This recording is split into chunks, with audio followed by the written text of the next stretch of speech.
നമസ്കാരം, KCN വാർത്തകളിലേക്ക് സ്വാഗതം. പ്രധാന വാർത്തകൾ. വ്യാഴാഴ്ച ജില്ലയിലെത്തുന്ന മുഖ്യമന്ത്രിക്ക് മുന്നിൽ പ്രതീക്ഷയർപ്പിച്ച് കാസർഗോട്ടുകാർ. ജില്ലയോടുള്ള അവഗണനയ്ക്കും അടിസ്ഥാന വികസനമില്ലായ്മയ്ക്കും പരിഹാരമാകുമെന്ന് പ്രതീക്ഷ. മുഖ്യമന്ത്രിയുടെ അടിയന്തര ശ്രദ്ധയും പരിഗണനയും ആവശ്യപ്പെട്ട് തയ്യാറാക്കിയ പ്രത്യേക പരിപാടി മുഖ്യമന്ത്രിയുടെ ശ്രദ്ധയ്ക്ക് KCN ന്യൂസിൽ. കാസർഗോഡ് പാസ്പോർട്ട് സേവാ കേന്ദ്രത്തിന്റെ പ്രവർത്തനം പരീക്ഷണാടിസ്ഥാനത്തിൽ ആരംഭിച്ചു. ഔദ്യോഗികമായ ഉദ്ഘാടനം ഏപ്രിൽ 1 നടക്കും.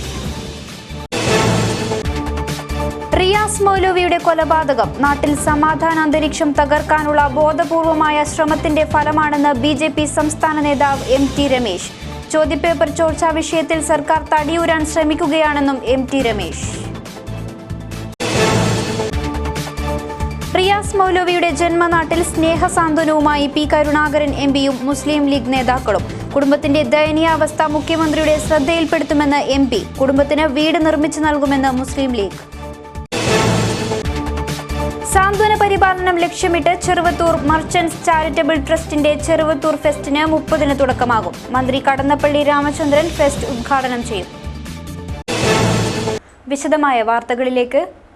ജില്ല രൂപീകൃതമായ കാലം മുതൽ കാസർഗോഡിന്റെ ആവശ്യങ്ങളോട് അധികൃതർ തുടരുന്ന അവഗണനയ്ക്കെതിരെ ശക്തമായ നിലപാട് കൈക്കൊണ്ട KCN വ്യാഴാഴ്ച ജില്ലയിലെത്തുന്ന മുഖ്യമന്ത്രിയുടെ അടിയന്തര ശ്രദ്ധയും പരിഗണനയും ആവശ്യപ്പെട്ടുകൊണ്ട് തയ്യാറാക്കിയ പ്രത്യേക പരിപാടി മുഖ്യമന്ത്രിയുടെ ശ്രദ്ധയ്ക്ക്.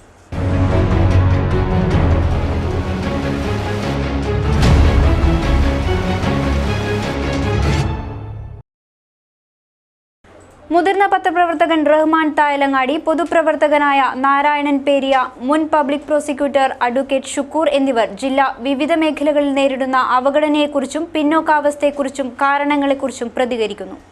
കാസർഗോഡ് ജില്ലയുടെ അവഗണനയെക്കുറിച്ച് പറയാൻ തുടങ്ങിയിട്ട് എത്രയോ പതിറ്റാണ്ട് കാലമായി. കാസർഗോഡ് ജില്ല തുടങ്ങിയ കാലം മുതൽ തന്നെ ഉള്ളതാണ് കാസർഗോഡിൻ്റെ ഈ പരിദേവനവും.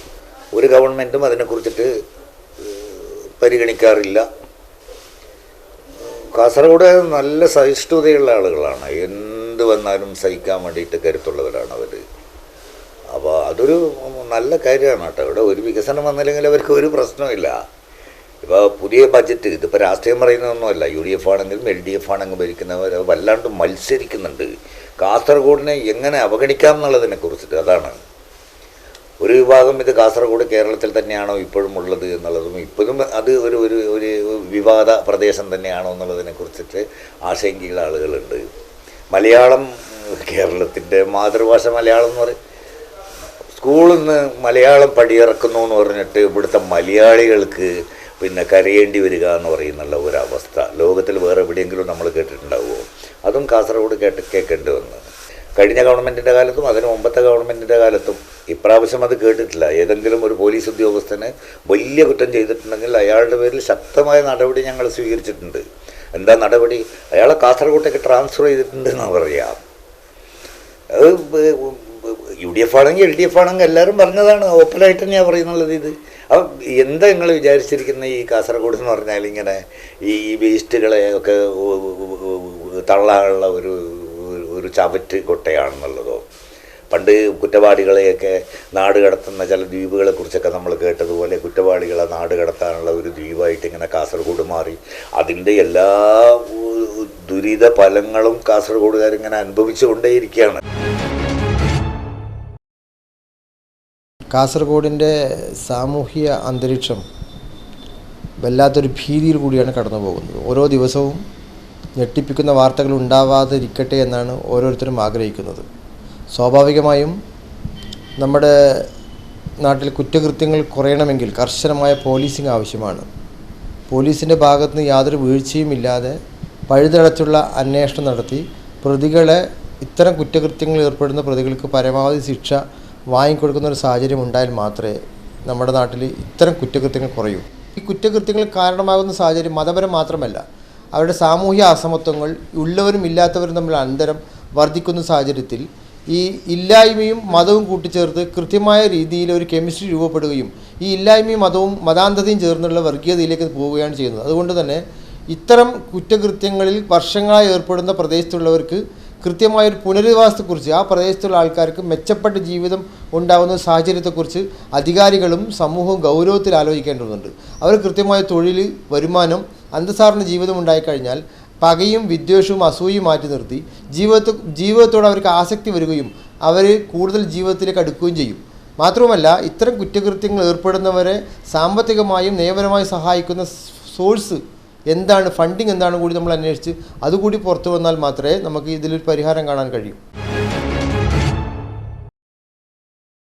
നമ്മളെ സംബന്ധിച്ചിടത്തോളം പ്രധാനപ്പെട്ട പ്രശ്നം കുടിവെള്ളത്തിൻ്റെ തന്നെയാണ്. കാസർഗോഡ് മുനിസിപ്പാലിറ്റിയുടെ പരിധിക്കകത്തും അതുപോലെ തന്നെ സമീപ പഞ്ചായത്തുകളിലും കുടിവെള്ളം എത്തിക്കുന്നതിന് വേണ്ടി വർഷങ്ങൾക്ക് മുമ്പ് തയ്യാറാക്കിയ ഒരു പദ്ധതിയാണ് ഭാവിക്കരയിലെ റെഗുലേറ്റർ പദ്ധതി.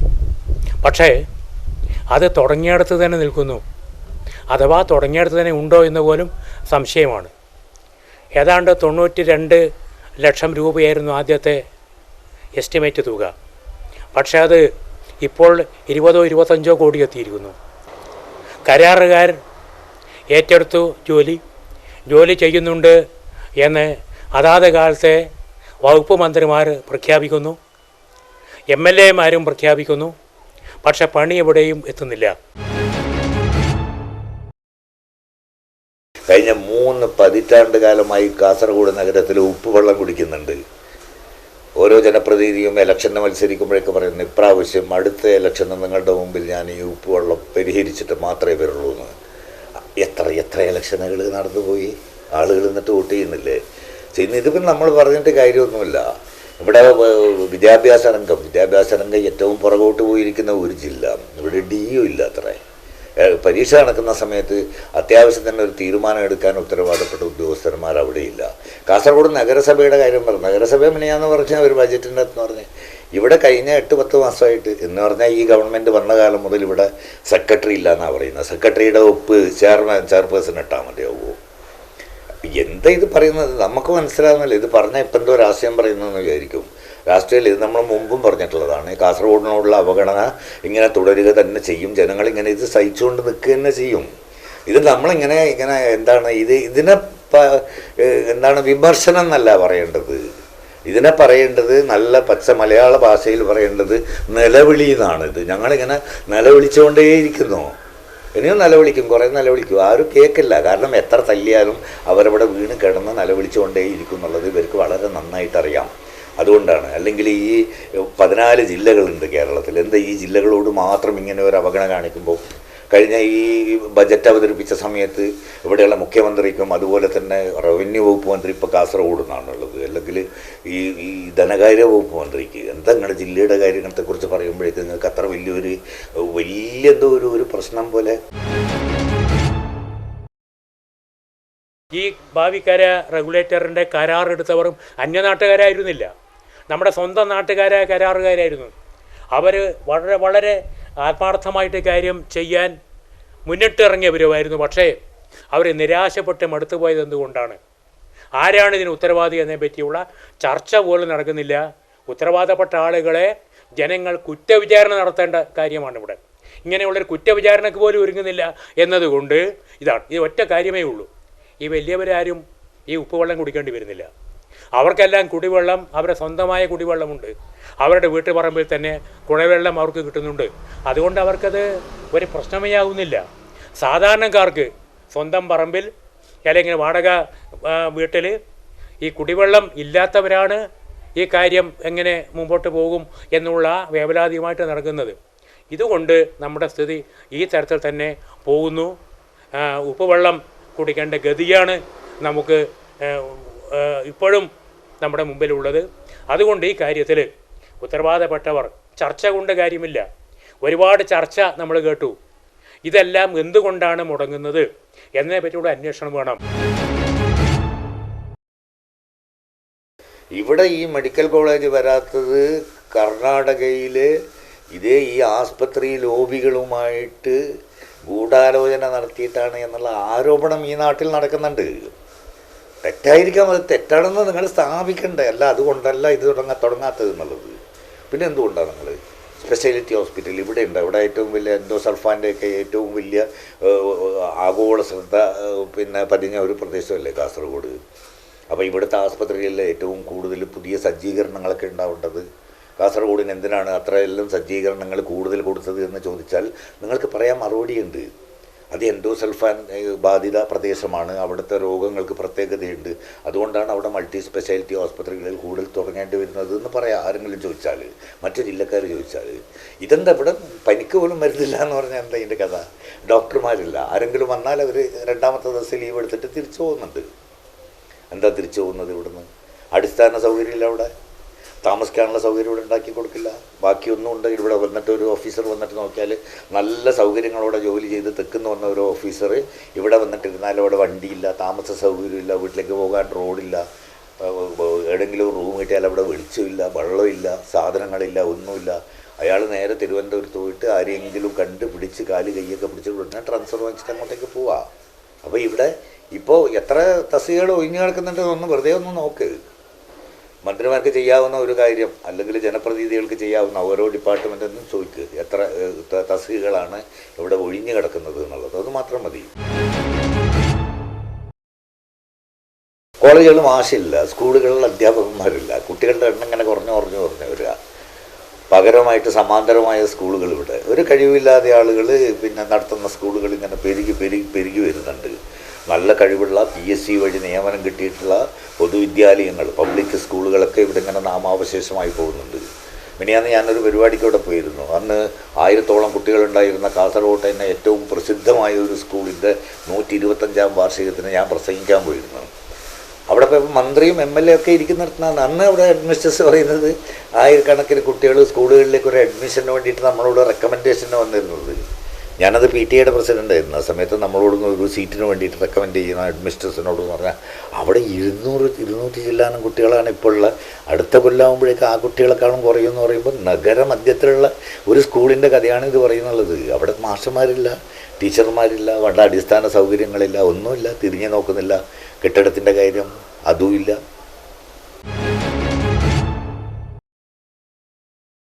കണ്ടീഷൻ ചെയ്യപ്പെട്ട ഒരു പ്രത്യേക വിഭാഗം ജനത അധിവസിക്കുന്ന ഒരു റിപ്പബ്ലിക്കല്ല കാസർഗോഡെന്ന് ഇന്ദ്രപ്രസ്ഥവും അനന്തപുരിയും വാഴുന്ന പ്രഭുക്കന്മാർ ഇനിയെങ്കിലും തിരിച്ചറിയണം. കുടിവെള്ളത്തിനും സഞ്ചാരയോഗ്യമായ പാതകൾക്കും മെച്ചപ്പെട്ട വിദ്യാഭ്യാസത്തിനും പിന്നെ ശരാശരി മനുഷ്യരായി ജീവിക്കാനുള്ള അവകാശത്തിനും വേണ്ടിയാണ് ഈ നിലവിളി. ഉത്തരവാദിത്തപ്പെട്ടവർ കേട്ടില്ലെന്നും കണ്ടില്ലെന്നും നടിക്കില്ലെന്ന് വിശ്വസിക്കാം.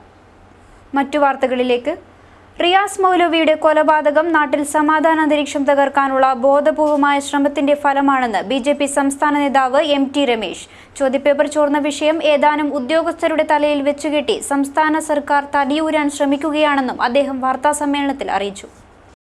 കാസർഗോഡ് ചൂരിയിൽ മദ്രസ അധ്യാപകന്റെ കൊലപാതകം നാട്ടിൽ സമാധാന അന്തരീക്ഷം തകർക്കാനുള്ള ബോധപൂർവമായ ശ്രമമാണ്. നാട്ടിൽ കലാപം സൃഷ്ടിക്കാൻ ശ്രമിക്കുന്നവരെ ഒറ്റപ്പെടുത്തണം. BJP ആരെയും സംരക്ഷിക്കില്ല. റിയാസിന്റെ കുടുംബത്തിന് സംസ്ഥാന സർക്കാർ നഷ്ടപരിഹാര തുക നൽകണമെന്നും സമാധാനം നിലനിർത്താൻ പരിശ്രമിച്ച മുഴുവൻ ആളുകളെയും BJP അഭിനന്ദിക്കുന്നതായും BJP സംസ്ഥാന നേതാവ് MT രമേശ് വാർത്താസമ്മേളനത്തിൽ അറിയിച്ചു. ബോധപൂർവമായിട്ടുള്ള പരിശ്രമത്തിൻ്റെ ഭാഗമാണ് ആ കൊലപാതകം. ആ കൊലപാതകത്തിന് തുടർ സംഭവങ്ങളില്ലാതെ ജാഗ്രതയോടുകൂടി ഈ നാട്ടിലെ സമാധാനം സംരക്ഷിക്കാൻ തയ്യാറായിട്ടുള്ള കാസർകോട്ടെ എല്ലാ വിഭാഗം ജനങ്ങളോടും BJP അങ്ങേയറ്റത്തെ നന്ദി രേഖപ്പെടുത്തുകയാണ്. അതൊരു ആ ശ്രമം എന്നുള്ളത് അഭിനന്ദനാർഹമായിട്ടുള്ള ശ്രമമാണ്, മാതൃകാപരമായ ശ്രമമാണ്. അത്തരം ആളുകളെ നാട്ടിൽ കലാപമുണ്ടാക്കാൻ വേണ്ടി, സംഘർഷമുണ്ടാക്കാൻ വേണ്ടി ശ്രമിക്കുന്നവരെ സാമൂഹ്യപരമായി ഒറ്റപ്പെടുത്തണം എന്ന നിലപാട് തന്നെയാണ് BJP ഉള്ളത്. ചോദ്യപേപ്പർ ചോർന്ന വിഷയം സർക്കാരിൻ്റെ കഴിവുകേടാണ്. ഇതിന് ഇരയാകേണ്ടി വന്നത് വിദ്യാർത്ഥികളാണെന്നും ലാഘവത്തോടെ ഏതാനും ഉദ്യോഗസ്ഥരുടെ തലയിൽ വെച്ചുകെട്ടി സർക്കാർ തടിയൂരാൻ ശ്രമിക്കുന്നതായും ജുഡീഷ്യൽ അന്വേഷണം വേണമെന്നും അദ്ദേഹം പറഞ്ഞു. SSLC ചോദ്യപേപ്പർ ചോർന്നതുമായി ബന്ധപ്പെട്ടുകൊണ്ട് കേരളത്തിൽ വിദ്യാഭ്യാസ മേഖലയിൽ ഉയർന്നു വന്നിട്ടുള്ള ആശങ്ക അത് ഗൗരവാവഹമായിട്ടുള്ള ഒരു കാര്യമാണ്. വിദ്യാർത്ഥികൾ വീണ്ടും പരീക്ഷ എഴുതാൻ നിർബന്ധിക്കപ്പെടുന്നു എന്നുള്ളത് അങ്ങേയറ്റം പരിഹാസ്യമായിട്ടുള്ള ഒരു സംഭവമാണ്. സർക്കാരിൻ്റെ കഴിവുകേടിന് ഇരകളായി മാറിയതാണ് വിദ്യാർത്ഥികൾ. എന്നിട്ട് വളരെ ലാഘവത്തോടുകൂടി ഏതാനും ഉദ്യോഗസ്ഥന്മാരുടെ തലയിൽ കെട്ടിവെച്ചുകൊണ്ടാണ് വെച്ച് രക്ഷപ്പെടാനാണ് കേരളത്തിലെ സംസ്ഥാന സർക്കാർ തയ്യാറാകുന്നത്. SSLC പരീക്ഷ എന്നുള്ളത് കേവലം ഉദ്യോഗസ്ഥന്മാർ മാത്രം നടത്തുന്ന ഒരു ഏർപ്പാടല്ല. പരീക്ഷാ ഫലത്തിൻ്റെ ഫലം പ്രഖ്യാപിക്കാൻ വേണ്ടി, റിസൾട്ട് പ്രഖ്യാപിക്കാൻ വേണ്ടി മന്ത്രി പത്രസമ്മേളനം വിളിച്ചു കൂട്ടുമല്ലോ. അങ്ങനെയാണെങ്കിൽ പിന്നെ റിസൾട്ട് കൂടി ഉദ്യോഗസ്ഥന്മാരങ്ങ് പ്രഖ്യാപിച്ച പോലെ. ഉദ്യോഗസ്ഥന്മാരുടെ തലയിലിട്ടുകൊണ്ട് സർക്കാർ തടിയൂരാനുള്ള പരിശ്രമമാണ് നടക്കുന്നത്. മൂന്നാർ കയ്യേറ്റ വിഷയത്തിൽ ലാൻഡ് ഓഡിറ്റിംഗ് നടത്തണമെന്നും ഭൂമിയുടെ കൈമാറ്റത്തെക്കുറിച്ച് CBI അന്വേഷണം നടത്തണമെന്നും അദ്ദേഹം പറഞ്ഞു. വാർത്താ സമ്മേളനത്തിൽ MT രമേശിനൊപ്പം BJP ജില്ലാ പ്രസിഡന്റ് അഡ്വക്കേറ്റ് K ശ്രീകാന്തും പങ്കെടുത്തു. മുസ്ലിം ലീഗ് നേതാവ് പാണക്കാട് ഹൈദരലി ശിഹാബ് തങ്ങൾ ചൂരി മുഹൈദ്ദീൻ ജുമാ മസ്ജിദ് സന്ദർശിച്ചു.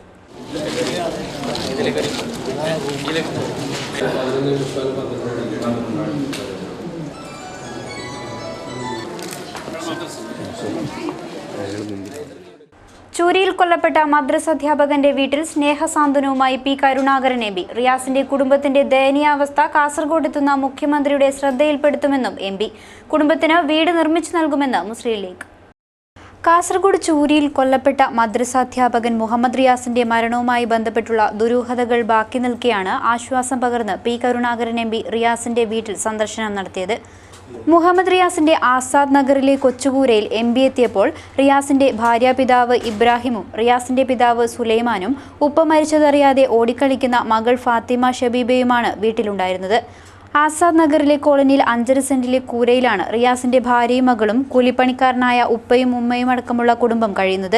കുടുംബത്തിന്റെ ദയനീയാവസ്ഥയും റിയാസിന്റെ ഭാര്യയ്ക്കും മകൾക്കും സർക്കാർ സംരക്ഷണം നൽകണമെന്ന ആവശ്യവും കാസർഗോട്ടെത്തുന്ന മുഖ്യമന്ത്രി പിണറായി വിജയന്റെ ശ്രദ്ധയിൽപ്പെടുത്തുമെന്നും MP അറിയിച്ചു. ഇതിനിടെയാണ് റിയാസ് മൗലവിയുടെ കുടുംബത്തിന് വീട് നിർമ്മിച്ചു നൽകാൻ മുസ്ലിം ലീഗ് ജില്ലാ കമ്മിറ്റി തീരുമാനിച്ചിരിക്കുന്നത്. റിയാസിന്റെ സ്വദേശമായ ആസാദ് നഗറിലാണ് മുസ്ലിം ലീഗ് ജില്ലാ കമ്മിറ്റിയുടെ ആഹ്വാനപ്രകാരം ശാഖകളിൽ നിന്ന് പിരിച്ചെടുത്ത തുക ഉപയോഗിച്ച് സ്ഥലം വാങ്ങി വീട് നിർമ്മിച്ചു നൽകുന്നത്. മൗലവിയുടെ വീട് സന്ദർശിച്ച് കുടുംബാംഗങ്ങളുമായും ജമാഅത്ത് കമ്മിറ്റി ഭാരവാഹികളും നാട്ടുകാരുമായും നടത്തിയ ചർച്ചയുടെ അടിസ്ഥാനത്തിലാണ് വീടും സ്ഥലവും നൽകാൻ തീരുമാനമായത്. റിയാസിന്റെ വീടും ഖബറിടവും സന്ദർശിച്ച MPക്കൊപ്പം HA ഹംസ, M അബ്ദുള്ള ഫൈസി, അബ്ദുൽ സമദ് സുഹാരി തുടങ്ങിയവരും ഉണ്ടായിരുന്നു. കാസർഗോഡ് ജനങ്ങളുടെ സ്വപ്നമായിരുന്ന പാസ്പോർട്ട് സേവാ കേന്ദ്രം പരീക്ഷണാടിസ്ഥാനത്തിൽ പ്രവർത്തനം ആരംഭിച്ചു. സേവാ കേന്ദ്രത്തിൽ ആദ്യ ട്രയൽ അപേക്ഷ സ്വീകരിച്ചു.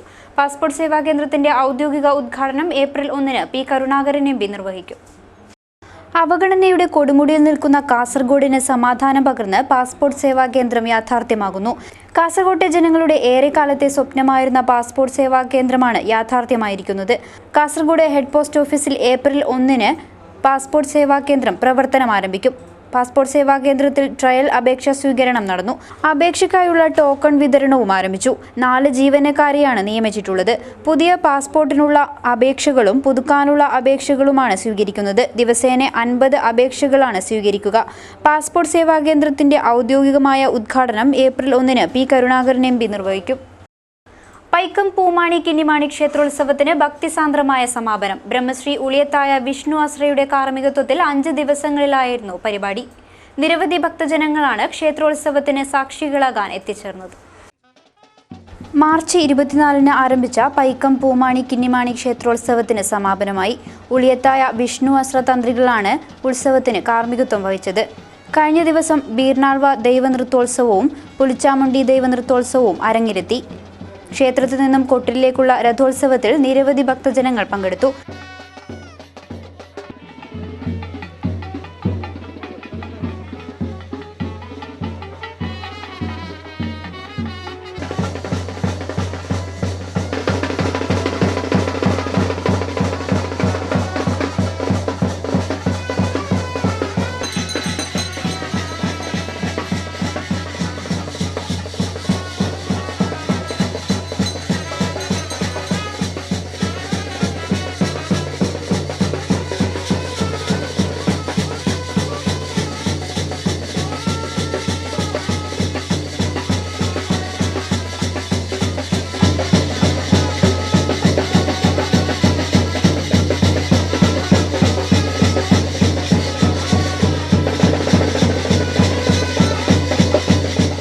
തുടർന്ന് നടന്ന ആറാട്ടുത്സവത്തോടെ 5 ദിവസങ്ങളിലായി നടന്നുവന്ന ഉത്സവത്തിന് സമാപനമായി.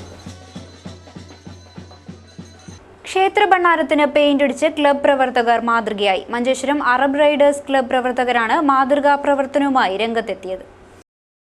കുഞ്ചത്തൂർ തുമ്മിനാട്ടെ മഹാകാളി ക്ഷേത്ര ഭണ്ഡാരമാണ് സാമൂഹ്യ വിരുദ്ധർ കറുത്ത മഷിയൊഴിച്ച് വികൃതമാക്കിയത്.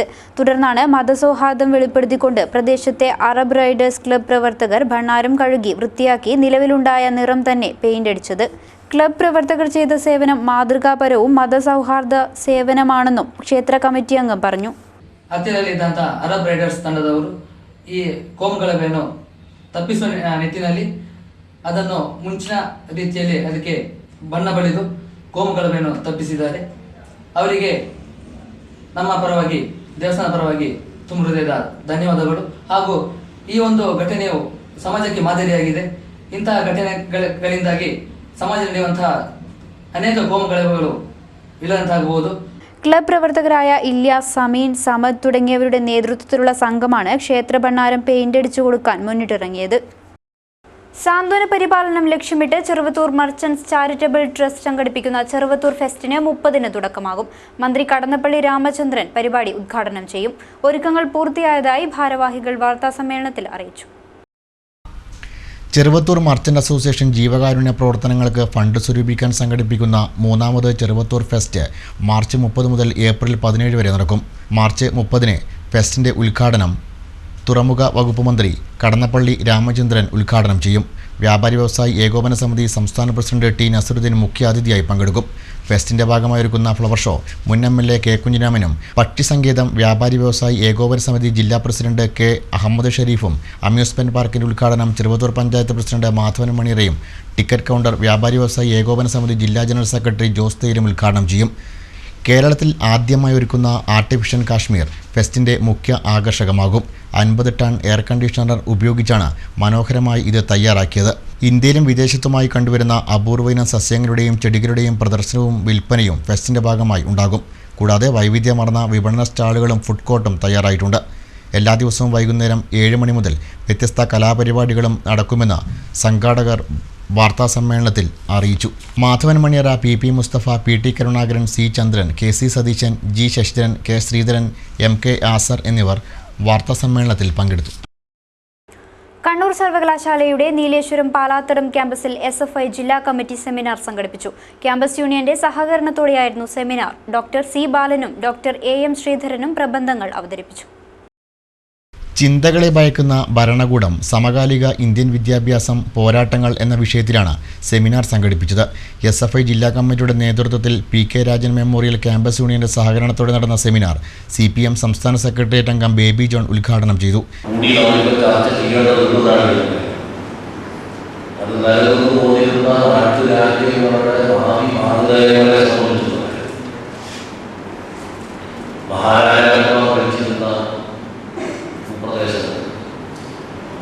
ബ്രിട്ടീഷ് മേൽക്കോൽ അംഗീകരിച്ചു. സാമന്ത ഭരണാധികാരികളായി പ്രവർത്തിക്കുന്ന നാട്ടുകാരാണ്. സ്വാതന്ത്ര്യ തീവ്രവാദികൾ ഓപ്ഷനുകൾ അവർക്ക് അവർ തീരുമാനിക്കുന്നത് സ്വതന്ത്ര രാഷ്ട്രങ്ങളായി തുടരാൻ. MV രതീഷ് അധ്യക്ഷനായി. Doctor C Balan, doctor AM Sreedharan, P മനോഹരൻ എന്നിവർ സംസാരിച്ചു. SFI ജില്ലാ സെക്രട്ടറി K മഹേഷ് സ്വാഗതവും യൂണിയൻ ചെയർമാൻ C റോഷൻ നന്ദിയും പറഞ്ഞു. കുറ്റിക്കോൽ പഞ്ചായത്തിൽ കുടിവെള്ള സ്രോതസ്സുകൾ ശുചീകരിക്കുന്ന പദ്ധതികൾക്ക് തുടക്കമായി. കരിവേടകം കൂട്ടം കോളനിയിലെ പൊതുകുളം ശുചീകരിച്ചു. കരിവേടകം കൂട്ടം പട്ടികവർഗ കോളനിയിലെ പൊതുകുളം പഞ്ചായത്തിന്റെ നേതൃത്വത്തിൽ പുനർനിർമ്മിച്ചു. കുറ്റിക്കോൽ പഞ്ചായത്തിന്റെ നേതൃത്വത്തിൽ പഞ്ചായത്തിലെ മാലിന്യം നിറഞ്ഞതും ഉപയോഗശൂന്യമായ കിണറുകൾ ശുചീകരിക്കുന്നതിനും പുനർനിർമ്മിക്കുന്നതിനുള്ള പ്രവർത്തനങ്ങൾക്ക് തുടക്കമായി. പഞ്ചായത്ത് അംഗം ജോസഫ് പാറത്തട്ടേലിൻ്റെ നേതൃത്വത്തിൽ സ്ത്രീകളുടെ കൂട്ടായ്മയിലാണ് കുളം പുനർനിർമ്മിച്ചത്. കോളനിയിലെ 70ഓളം കുടുംബങ്ങൾ ഉപയോഗിക്കുന്ന കുളം ചെളിയും മാലിന്യങ്ങളും നിറഞ്ഞ് ഉപയോഗശൂന്യമായ നിലയിലായിരുന്നു. കടുത്ത കുടിവെള്ളക്ഷാമം അനുഭവപ്പെട്ടതോടെയാണ് കുളം ശുചീകരിക്കാൻ രംഗത്തിറങ്ങാൻ പഞ്ചായത്തിന് പ്രേരണയായത്. പ്രദേശത്തെ ജനങ്ങളുടെ ആശ്രയകേന്ദ്രമായ കുളം ശുചീകരിക്കണമെന്ന് ജനങ്ങളുടെ വർഷങ്ങളായുള്ള ആവശ്യമായിരുന്നു. കുളം ശുചീകരണ പ്രവൃത്തി കുറ്റിക്കോൽ പഞ്ചായത്ത് പ്രസിഡന്റ് ലിസി തോമസ് ഉദ്ഘാടനം ചെയ്തു. പഞ്ചായത്ത് അംഗം ജോസഫ് പാറത്തട്ടേൽ അധ്യക്ഷനായി. കുളം ശുചീകരിച്ചതോടെ കരിവേടകം കൂട്ടം പട്ടികവർഗ കോളനിയിലെ ജലക്ഷാമത്തിനും പരിഹാരമായി. പഞ്ചായത്തിലെ മുഴുവൻ കുടിവെള്ള സ്രോതസ്സുകളും ശുചീകരിക്കാനുള്ള പ്രവർത്തനങ്ങളാണ് നടന്നുവരുന്നത്. പാലം നിർമ്മാണം പൂർത്തിയായിട്ട് വർഷം 3 കഴിഞ്ഞു. അപ്രോച്ച് റോഡില്ലാത്തതിനാൽ അതിയാമ്പൂർ മാങ്ങോട്ട് പാലം ചാടിക്കടന്നു പോകേണ്ട അവസ്ഥയിലാണ് നാട്ടുകാർ. അതിയാമ്പൂരിലെ മാങ്ങോട്ട് പാലം പണി പൂർത്തിയായിട്ട് 3 വർഷം പിന്നിട്ടു. എന്നാൽ അപ്രോച്ച് റോഡില്ലാത്തതിനാൽ പാലം ചാടിക്കടന്നു പോകേണ്ട ദുരവസ്ഥയിലാണ് വൃദ്ധജനങ്ങളടക്കമുള്ള നാട്ടുകാർ. ഉപകാരമില്ലാത്ത ഈ പാലത്തേക്കാൾ നല്ലത് പഴയ ഇലക്ട്രിക് പോസ്റ്റ് പാലം തന്നെയായിരുന്നെന്നും അതായിരുന്നെങ്കിൽ ചാടിക്കടക്കേണ്ട ആവശ്യമുണ്ടായിരുന്നില്ലെന്നും നാട്ടുകാർ പറയുന്നു. 40 ലക്ഷം രൂപ ചിലവഴിച്ചാണ് പാലം നിർമ്മിച്ചത്. അതിയാമ്പൂർ കാലിക്കടവ് റോഡിനെയും മാങ്ങോട്ടിനെയും എളുപ്പവഴിയിൽ ബന്ധിക്കാനാണ് മാങ്ങോട്ട് വയലിൽ അതിയാമ്പൂർ തോടിന് MP ഫണ്ടിൽ നിന്ന് കോൺക്രീറ്റ് പാലം പണിതത്. പാലം പണിതിട്ട് 3 വർഷം പിന്നിടുമ്പോഴും ഇരുകരകളെയും ബന്ധിപ്പിക്കാനുള്ള അപ്രോച്ച് റോഡ് നിർമ്മിക്കാൻ നഗരസഭ അധികൃതർ തയ്യാറായിട്ടില്ലെന്നും നാട്ടുകാർ ആക്ഷേപമുയർത്തുന്നു. റോഡിൽ നിന്നും 1.5 മീറ്ററോളം ഉയരത്തിലാണ് പാലം നിർമ്മിച്ചിട്ടുള്ളത്. റോഡ് യാഥാർത്ഥ്യമാകുന്നതോടെ ഇരുകരകളിലുള്ളവർക്ക് ചെമ്മട്ടം വയൽ ദേശീയപാത, ജില്ലാ ആശുപത്രി, Kanhangad town, mini civil station എന്നിവിടങ്ങളിൽ എളുപ്പം എത്താൻ കഴിയും.